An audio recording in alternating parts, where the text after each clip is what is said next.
Hai teman-teman, selamat datang di channel artikel YouTube. Channel pertama cerita Kenshin. Kali ini admin upload lagi ya. Makasih. Kisah pemuda kaya, anak bos besar, pemilik 73 perusahaan, yang menjadi cleaning service. Episode 328. Kenshin, yang baru saja dipeluk Rena. Si Rena yang curhat ke dirinya. Sambil menangis pula, Kenshin pun sempat khawatir akan Kaori di sampingnya, bisa cemburu lagi. Namun rasa cemasnya itu kini telah hilang. Kenshin menjadi lega karena melihat Rena yang lagi duduk menunggu, ditemani Kaori. Demikian halnya Putri, Shirley Dewick dan Niken, serta pula Ririn, ikut juga menemani, mendampingi Rena yang lagi gelisah menunggu hasil operasi. Di tengah hal itu, Iwan berbisik ke Kenshin. Iwan berucap, "Selamat bro, lu punya cewek 2, gua 1 aja belum." Hahaha. Iwan tertawa pelan, menggoda Kenshin. Kenshin menjawabnya, "Lu bisa aja Wan bicaranya. Kalau kedengar Kaori, lu bisa kena marah Wan." Kenshin tertawa pula, dengan nada yang pelan. Setelah itu, tak terasa waktu sudah setengah jam berlalu. Dokter pun keluar, lalu menemui Rena. Dokter itu bilang, "Mbak Rena, selamat ya, operasi ayahnya nggak mengalami kesulitan. Semuanya berjalan lancar." Ayahnya Mbak Rena pun, kondisinya nampak baik. "Mbak Rena kalau ingin melihat, silahkan masuk saja nggak mengapa." Dan Rena pun masuk ke dalam, untuk melihat ayahnya. Kemudian Kaori berdiri, ia menghampiri Kenshin. Kaori bicara pelan, dirinya bertanya, "Saya enak nggak tadi dipeluk Mbak Rena? Kamu pasti suka ya? Bicara jujur aja, aku nggak mengapa, aku pingin tahu perasaan kamu." Kenshin menjawabnya, "Kamu Kaori, ada-ada aja pertanyaan kamu. Kalau kamu tanya itu, aku jawab jujur Kaori. Waktu aku melihatmu, saat kamu sakit nggak mau makan, dan tiba-tiba kamu memelukku. Jujur Kaori, itulah pertama kalinya aku dipeluk wanita. Rasanya nggak bisa dibayangkan. Aku senang sekali, apalagi wanita itu yang aku lagi kangenin. Jantungku berdetak cepat. Kamu memelukku seperti itu, padahal sebelum-sebelumnya, pegang tanganmu saja, aku tak pernah melakukan. Jadi hanya kamu Kaori, cuman kamu saja yang membuat aku senang." Kaori pun menjawabnya, "Kok nggak nyambung say? Jawaban kamu, kan yang aku tanya, bukan itu ya?" Meskipun demikian, Kaori tersenyum. Ia kini tahu perasaan Kenshin yang waktu kemarin saat dipeluknya ternyata seperti ini. Kaori pun jadi mengerti akan maksud jawaban Kenshin yang dikira tak nyambung ini. Kaori tak bertanya lagi, ia hanya terlihat senang sambil melihat Kenshin. Kenshin pun juga sama, tersenyum pula ke Kaori. Di lain tempat, Yudis dan ayahnya dikunjungi beberapa pegawainya. Mereka menjenguk bosnya. Salah satunya bicara pada ayahnya Yudis. Pegawai itu berkata, "Bos, semua perusahaan miliknya bos hari ini, semenjak pemberitaan media yang banyak menayangkan di televisi, para investor banyak yang keluar bos. Semua saham miliknya bos mengalami kerugian. Gimana bos ke depannya ini? Kalau berita TV masih menayangkan, bisa-bisa perusahaan kita tidak berjalan normal bos." Pegawainya itu datang, malah membawa kabar tidak baik.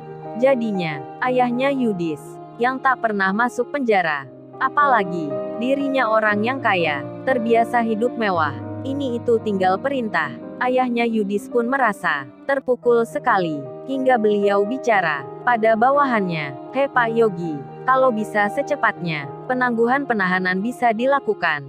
Beri mereka uang, berapa yang diminta, ambil dari kas perusahaan." Pegawainya itu pun menjawab, "Baik Pak, saya akan lakukan. Para pengacara pun sudah saya beri kabar. Bapak tenang saja, saya usahakan besok, urusannya cepat selesai." Dan anak buahnya itu pun kemudian pamit. Dirinya kembali bekerja, melaksanakan perintah, melobi-lobi atasan, para pejabat yang berwenang, dengan menawari sejumlah uang. Begitu pula Yudis, yang pertama kalinya bermalam di Hotel Prodeo. Yudis pun merasa tersiksa. Ia masih saja tak terima, ingin cepat keluar dari penjara.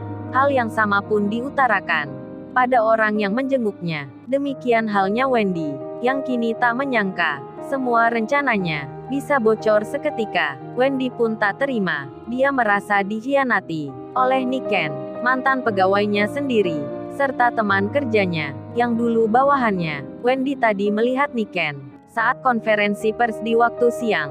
Wendy kini berkata, kurang ajar sekali Niken itu, sampai membocorkan segala rahasia penting gini. Apa dia sudah terpikat dengan cleaning service itu, hingga tak menuruti perintahku? Awas nanti Niken, lu bakal gua kasih pelajaran. Wendy yang dipenjara merasa jengkel sekali dengan Niken, yang dulu jadi pegawai setianya.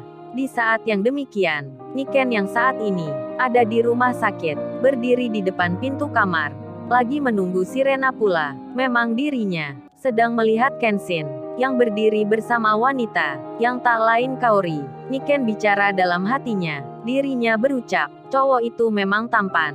Gak salah kalau Rena, dia suka juga, tapi aku gak menyangka, kalau akan seperti ini, padahal dia dulu sering aku marahi. Niken lalu melihat Ririn, seorang wanita, yang dulu dikira pacarnya Kenshin. Niken berbisik di hati, dalam benaknya berkata, apa Ririn gak sakit hati? Apa dia gak merasa cemburu? Melihat cowok itu berdua bersama wanita, saling bicara tersenyum. Nampaknya Niken mengira perasaan Ririn pasti ada hati ke Kenshin. Hal itu bisa dimaklumi, karena Niken bisa mengetahui akan perasaan wanita. Tak lama berselang, kerabatnya Rena datang. Saudara ayahnya itu tiba. Mereka pun masuk ke dalam. Beberapa saat kemudian, si Rena pun keluar. Wajahnya tak seperti sebelumnya. Si Rena nampak senang. Ia pun bicara menjelaskan kalau ayahnya saat ini sudah merasa baikan. Si Rena pun mengucapkan terima kasih pada teman-temannya yang telah datang mendampingi, khususnya Kenshin. Si Rena bicara sendiri hingga Kenshin mengerti. Singkat cerita, karena kerabatnya Rena yang sudah berdatangan, si Rena pun nampak tenang. Gelisahnya sudah hilang. Teman-temannya pun seperti Niken, Dewick, Ririn dan Iwan, serta Kenshin dan Kaori, akhirnya berpamitan. Mereka pun pulang. Saat itu jam 10 malam. Selepas dari menjenguk Rena, Kaori dan Kenshin kini sudah tiba di rumahnya masing-masing. Kaori sempat menelpon Kenshin. Kaori itu bertanya, "Saya entar besok pagi, jam berapa berangkatnya ke desanya Mbak Rena?" Kenshin menjawabnya, "Kalau jam 6 pagi gimana Kaori? Apa kamu bisa?" Kaori membalasnya, "Iya aku bisa Say. Kamu jemput aku ya. Terus Mas Iwan dan Mbak Ririn gimana ya? Apa mereka ikut juga?" Kenshin bicara, "Mereka ikut Kaori. Entar Iwan bersama Ririn." Kaori menyahutnya, "Baiklah Say. Entar di rumahku aja ya ketemunya." Kenshin menjawabnya, "Iya Kaori. Kalau gitu kamu tidur dulu ya. Biar besok bisa bangun pagi." Kaori pun demikian, berkata sama seperti Kenshin, dan pembicaraan itu pun selesai. Tak lama berselang, Kaori pun tidur. Demikian halnya Kenshin. Selang beberapa jam kemudian, yang ditunggu pun datang. Kenshin dan Kaori bertemu, namun Iwan dan Ririn tiba-tiba memberitahukan tak bisa mengikuti karena ada keperluan lagi di kantor polisi, memberikan keterangan untuk kasusnya Yudis. Kenshin pun mengerti, begitu juga Kaori. Tak menunggu lama, mereka pun berangkat akan ke tempatnya Rena, yang kemarin ayahnya meninggal. Kenshin yang memakai mobil biasa, yang dipakai sehari-hari di rumahnya, kini sudah berada di perjalanan. Di tengah hal itu, mereka yang duduk di depan saling berdekatan. Kenshin yang mengemudi bicara dengan Kaori. Kenshin bertanya, "Oh ya Kaori, gimana ya kabarnya Alvin itu? Kan kemarin katanya pula dia dibawa ke kantor polisi. Apa kamu nggak melihatnya? Kan dia mantan cowok kamu ya?" Hahaha. Kenshin tertawa, menggoda Kaori. Kaori menjawabnya, "Say kamu ini bicara apa sih Say? Aku turun lo nggak mau ikut. Kamu ada aja bicaranya, kayak nggak ada yang penting. Kamu bilang itu lagi." Kenshin membalasnya, "Kan aku bercanda Kaori. Terus kalau Randy gimana ya kabarnya? Kan katanya dia suka kamu." Kaori menjawabnya, "Kamu Say ini masih nggak ngerti juga. Kan udah aku bilang, bicara aja yang lain. Masih mengulang lagi. Kamu Say bikin bete aja perjalanan ini." Saat itu Kenshin dan Kaori berada di jalan tanpa hambatan. Kenshin mengemudi dengan kecepatan yang tinggi, dan karena mereka saling bicara, Kaori sampai tak menyadari mobil yang dinaiki agak begitu cepat. Kenshin pun demikian, akibat menggoda Kaori, sampai tak sadar pula kecepatan mobilnya sudah di atas rata-rata. Hingga akhirnya, sampailah pada suatu ketika, Kenshin yang lagi mengemudi melihat Kaori di sampingnya. Di saat bersamaan, ternyata di depannya tiba-tiba ada mobil berhenti, mengerem dengan mendadak. Kenshin pun tak bisa menghindar, hingga terjadilah tabrakan yang tak bisa dielakkan. Mobilnya Kenshin terbakar. Beruntungnya, orang-orang yang sedang lewat, mereka semua berhenti, segera memberikan pertolongan, menolong Kenshin. Begitu pula Kaori, mereka pun segera dibawa ke rumah sakit terdekat. Lalu, bagaimana kisah selanjutnya? Subscribe channel ini untuk episode berikutnya. Terima kasih. Jangan lupa ya guys, untuk kelanjutan ceritanya ada di Artikel YouTube. Jangan lupa subscribe ya guys, dan tekan notifikasinya